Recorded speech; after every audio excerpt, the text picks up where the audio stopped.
Okay, so all right, we're gonna get on to page.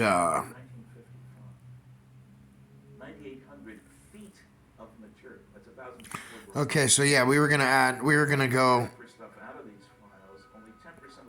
So the middle world, which is the world we live in. Okay. Okay, for the minds, it is of the utmost importance that the powers of the upper world and the underworld should be in balance. If this is not the case, and the dark side of the underworld is stronger, catastrophes may occur. The energies of the four directions of the compass or a ball also play, or a Layahuna,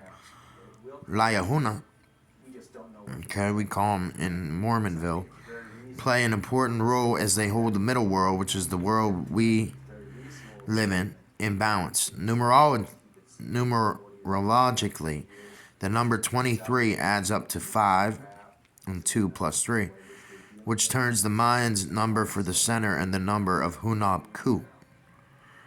Okay, so there you go, Michael Jordan. Okay, here's a picture. Each of the four directions is allocated 5 out of the 20 sun symbols, and their task to hold the world in their center and in harmony. Okay? So you see the secret of the cross, it's a tree.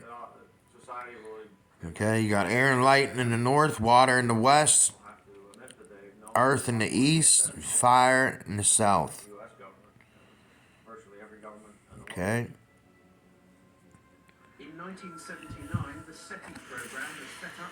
Okay, like the Greeks, the Chinese, and other cultures, the Mayans integrated the 5 elements water, earth, fire, and light to their view of the world. And again, they accomplished this in their own special way by linking the 5 elements to 3 parts of their cosmos. By doing so, have you ever seen the movie The Fountain? The Fountain's a great movie, and it talks about this.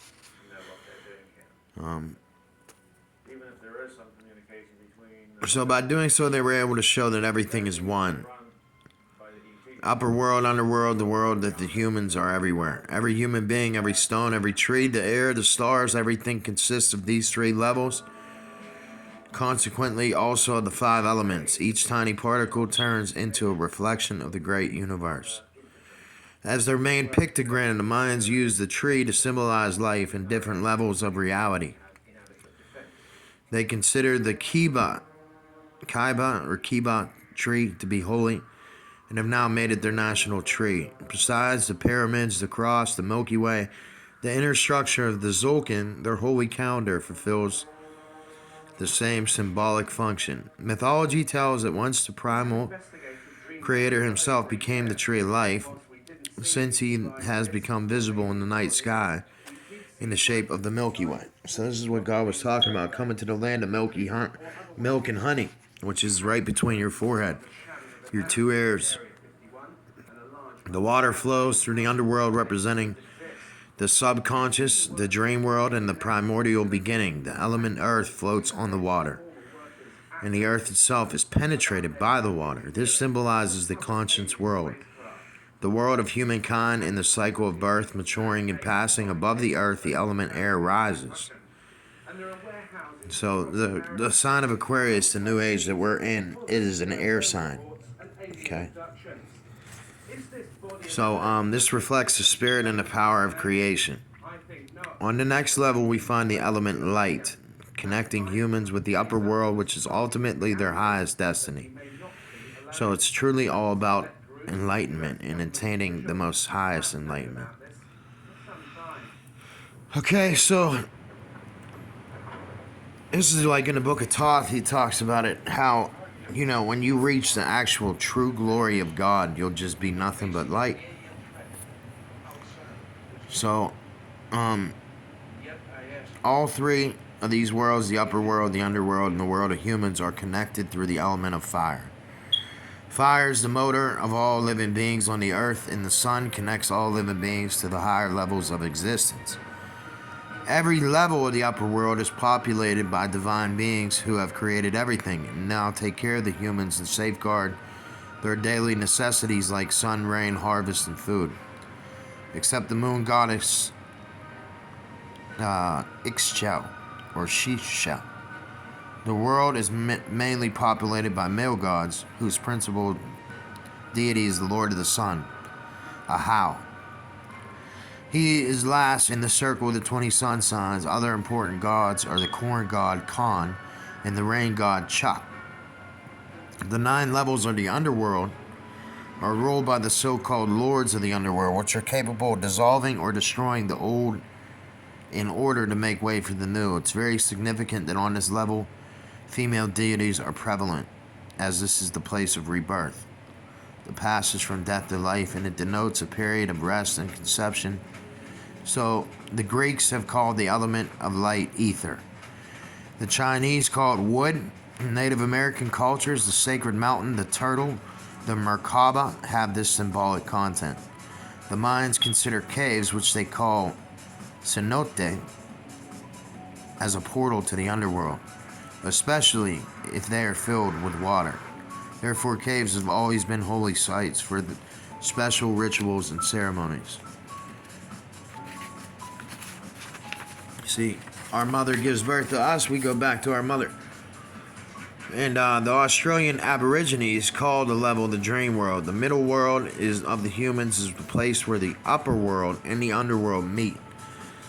This is symbolized by the holy tree, which is anchored deep in the underworld by its roots. From there it channels the water of life and its nutrients through its trunk up to the crown, which stretches up into the sky and absorbs the light from above. So he read in Enoch how the fallen angels, they cut down all the trees. So you see like Devil's Tower, that big tree, there's a big tree stump. So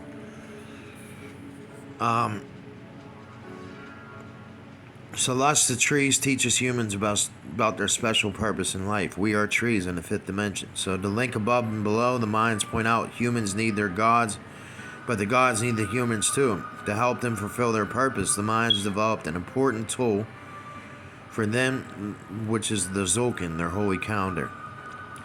It's not time itself that matters, but the meaning of time, which connects us to the deep levels within and around us. It is those levels the ancient cultures categorized into the upper world and underworld. Everything is one. The Mayans tell us in the 13 numbers and 20 sun signs weave everything into a never-ending cycle of 260 days. The Mayans know that as soon as we are able to understand this pattern, we have connected the upper world and the underworld within ourselves. Many indigenous tribes being able to access all 3 worlds is a matter of course, part of their daily lives. Nevertheless, they have people with special talents who give their heading and prophetic abilities and their artistic talents to their tribes. The main task of the Mayans and the shamans is to keep the weaving pattern of their Tzolk'in alive. They teach their fellow humans how to play with this universal pattern. Based on these insights, they make their pronouncements on many situations in daily life, such as picking the best time to sow, to bring in the harvest. We're at a harvest time. Their predictions for a newborn or diseased or deceased, for establishing trading relationships with another tribe. These sacerdotes, or sacerdotes, as the Mayans call them, understand the signs of the time. They have learned how to observe and connect the various levels of the universe. This enables them to see the different forces which might benefit or jeopardize an event or situation. They will fulfill this role only until all human beings have learned to rediscover the great knowledge within themselves. So the fact the Mayans have a heaven full of gods might give us the impression that they believe in many different gods. Instead, the gods are a symbolic representation of the powers of nature and the forces of life. So personifying the gods in this manner makes it easier for the humans to connect with these powers. So these so-called gods are always at one with the humans, with the calendar, and everything that exists. There is no difference, there is no hierarchy. Everything is one. It just manifests itself in infinite variety. Without exception, everything is part of the great primal energy, which the Mayans call Hunab-Ku. The pyramids are a representation of the Mayan god, since Hunab is the name of divine energy, and Ku means pyramid. He or she is created as the originator of the movement and shape, and his or her symbol is the pyramid, is an expression of the so-called holy geometry. Every year, when the days grow longer, the Mayans begin their preparations for the return of their divine messenger. He went down into the underworld in order to free the light. On the day of the spring equinox, he appears in his journey in the shape of a pyramid, adorned with long rainbow-colored feathers to symbolize the rebirth of the light. This is why the Mayans built pyramids, and this is why many Mayan people say the new year starts on March 21st. So, because the humans and the divine are always one to the Mayans, the pyramid symbolizes to the human body. So remember when we saw it was in the shape of an angel. Remember Revelation says that. We're in the shape of an angel. This is what it's talking about. Okay, so there you see the Star of David. That's my star, which essentially the same meaning. Okay, the pyramid of the body stretches its top corner into the dimension of the divine, and the divine, on the other hand, penetrates the body from above and anchors to the earth. To the Mayans, Hunab Ku is the divine energy center where everything else springs. Other ancient peoples call it the Great Spirit. Everything that exists is part of it. It radiates out there from an infinite cycle and eventually returns there. Okay, so at this principle is nearly impossible to imagine and understand. The Mayans only speak of Hunab Ku at their holy places and in ceremonies. They have an important prophet like Buddha or Jesus or Muhammad. He's called Quetzalcoatl. Now it's interesting. You got the Q, okay? You got the Q. You got the Et, okay? You got the AZ. You got the OA. I mean, these are all, guys, these are all codes, okay? You got Q, which is the 17th. Et, which is the Alpha and the Omega. AZ, which is the same thing, Alpha and Omega. OA, which is the same thing, Alpha and Omega. And Joseph's coat of many colors. Okay, the feathered serpent. His name translates. The Mayans in Guatemala call him Kukulkan. His name translates as feathered serpent. Many stone steles and pictures he's in those who later spread his message and portrayed with feathers in their energy field. So this indicates human beings who have unrestricted access to their divine powers. Since ancient times, the Mayans have been awaiting his return. And when Hernan Cortez, okay, arrived in Mexico in the 16th century, the Aztec king Montezuma, okay, the second did not resist him at all because he and his people believed that the messenger, their prophet, had come. It's said that once Quetzalcoatl, okay, had once lived among the indigenous people for 52 years. I'm talking about Enki, okay? And you're talking about in the land of the Black Panther. Okay? He was respected as a great teacher.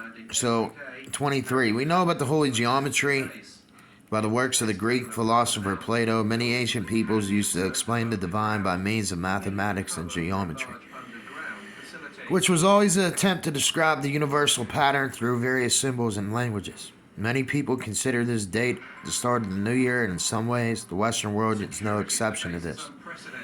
Our zodiac starts on the 21st of March with Aries, ends on the 20th of March with Pisces. The Mayans also recognize the zodiac, which they could see in the northern sky, but they divided it into 13 sun signs. Okay? So, there's the Quetzal bird again. So he was adorned with green feathers, and his symbols were the serpent and Venus. One day he ascended in the sky, and from there he appeared in the sky as the glowing morning star. In Mayan history, there are two great personalities of the same name. It is said that the prophet came from the east, arrived in the Mayan countries between 3000 BC and 200. In various scriptures, it is assumed that he came by ship, or probably from Egypt. Does that sound familiar? The second legendary figure was Quetzalcoatl I Reed. He lived for 52 years, probably from 947 to 999. 886799. As the king of a Toltec tribe, he sailed with the ship towards the Yucatan. Reed means the cornstalk. Reed or a rod, okay? When you read a scroll, you eat a scroll. When it's also the same thing. So when the Red Sea is really called the Reed Sea, okay? So passing through the cornstalk, which is a reference of the first prophet and also the 20 sun signs. Ben, okay, well, we know that what did Joseph put in Benjamin's sack? The symbol for the one who unites heaven and earth. So the Egyptians call it the Ben Bennett or the Benson. It is also said that this ruler called Quetzalcoatl or Kukulkan Khan built the pyramid of Chichen Itza, called the Temple of Kukulkan Khan. When you go there, you'll notice the sign of the serpent, the symbol of the great prophet and his omnipotence. Okay, so for a long time, the Mayans worshipped the Quetzal bird, named after the prophet and as a divine messenger. It is very rare today, but many high priests adorn themselves with its long green tail feathers, which were considered as a symbol of spiritual strength. The bird is a very sensitive creature, which can only exist in freedom. When confined to a cage, it dies. So it's significant that the Quetzal bird is of central importance to a country like Guatemala, which has been torn by wars and terror. The currency bears its name, a symbol for freedom and independence, and has become part of the national coat of arms and the national anthem. Balance and tolerance, okay?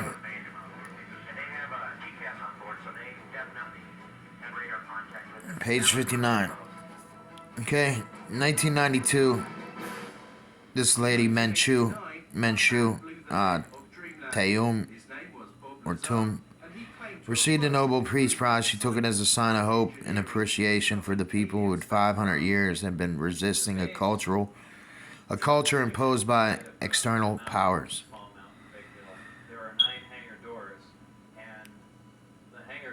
So this beautiful woman, she has an amazing story. So a lot of the Mayans living today in the countries of Guatemala and Mexico and Honduras and Belize have totally forgotten their own history and culture. They had to forget it in order to remain safe. That's why they say ignorance is bliss sometimes. So because I suffer from wanting to be too truthful. Okay, too truthful. And it is what it is. What am I gonna do? What am I gonna do? Power and propulsion system, and I opted to start with the power, the reactor. So I'm trying to think where I was here. The clearance that I had, that was known as Majestic clearance, there were only 20 okay. At S4 with that clearance to work on the craft. So the location he worked on. This is talking a little bit about Rigoberta, and it's just saying what an amazing woman that she was, and By bus, normally we had gone around to the left side of the installation and entered the door there. And for the first time, one of the hangar. So her dream was to free all Mayan people, but the time came when she had to realize her personal limitations. Clear as day in the hangar, taking up almost all the hangar was. So she's been traveling all around the world. So she's saying we have a lot to do in the years until the Mayan date of 2012. It's very important that we're now starting to prepare for a new time and needs to be very well prepared. We cannot live in utopia. We need to make step-by-step changes here positively on Earth. So, it's still a very long way to go, she says.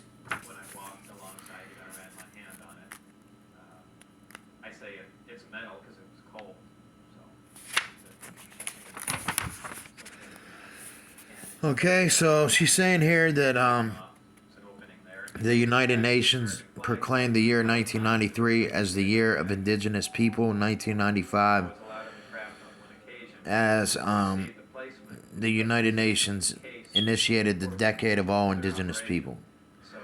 Consciously or subconsciously, these moves signal what many indigenous people consider the fulfillment of their prophecies that foretell the return time of balance. All teams in the game of life still face the challenge of seeing these changes through and giving up the old and thought patterns that have determined for the last 500 years what we considered civilized or indigenous cultures. A new path can be created for a common future in a world that truly offers the same chances to everyone. That is one of my prayers, that everybody has the same opportunity in life, because not everybody has the same opportunity in life. I know I wasn't given the same opportunity as other people, and I'm sure, other people weren't given the same opportunity as I was. You know, that shouldn't stop us though from, achieving this peace and commonality. So since Hunab Ku, the Great Spirit, can be experienced by humans everywhere in many different ways, be it with our five senses and our thoughts, by our intuition, we may lose sight of him or her because his presence feels like a mundane experience. See, I see God in everything, and people don't, whenever I talk about this, people have no idea what I'm even talking about. They don't even know. You look too much into things. Well, all right, okay. We call them universal signs, windows to the divine realm. Since they are the same everywhere, trigger the same common memory in all humans. For instance, the cross can be found everywhere. It is a symbol for the connectedness of above and below, and it represents the tree of life. Okay? So now we're going to get into some of these signs here. Okay? So in addition to the 20 sun signs, these are the three symbols which are very important to the minds. They are considered a reference to the universal and divine energy. These signs can be found as nature and as well as the pyramids. To the minds, they're much more than this. They are the sound of creation, a passage into the divine world. There you see the G. Okay, the first of these signs is a G, or a reverse G, a double spiral. Okay, symbolizing the galaxy, the Milky Way, and the primal creator. Depicts how the 13 numbers pulsate and is a symbol for the seed which all life can spring for our universal consciousness. Hunab Ku himself, him or herself, is represented by the zero, which is in the place of the center of the symbol. Okay, this demonstrates why the mind's mathematics is much more than just calculations, and the discovery of the number zero actually stems from their spiritual knowledge. Zero is the point. Okay, so they'll say return to zero energy, return to 0 point energy, waking up to 0 point energy, and this is the movement of the G, has the shape of a seed or an egg, and in the mind script it's rendered as in the shape of a muscle. Consequently, 0 is the center of G. Another important sign is T, the symbol of the holy tree. Okay. And the divine breath, which penetrates everything. Like many other cultures, the Mayans have a holy tree, the kiva. Okay, one of the crucial Mayan concepts is search for the roots of truth, and they knew that the tree would be a great help for doing that. In Mayan tradition, the cross shape of the tree indicates the truth that we will awaken in real life through the tree. Since the tree is very similar to the human organism, it's rooted in the earth. It gets nourished by the sky, like the humans. It symbolizes the connection between heaven and earth. The Mayans think that, like everything else, a tree is alive and is conscious, and they speak of the spirit of the tree. So we are like the tree. Okay? We breathe and take in the same thing the trees do. I've seen trees bend and shape and talk and sing and do all kind of crazy stuff. So it says here the tree is our relative. You'll notice also in the Bible that it talks about a lot of, compares us to trees all the time.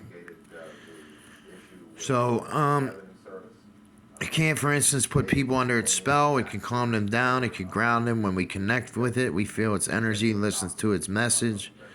And I always say, hey, the trees are the, nobody thinks anybody's witnessing anything.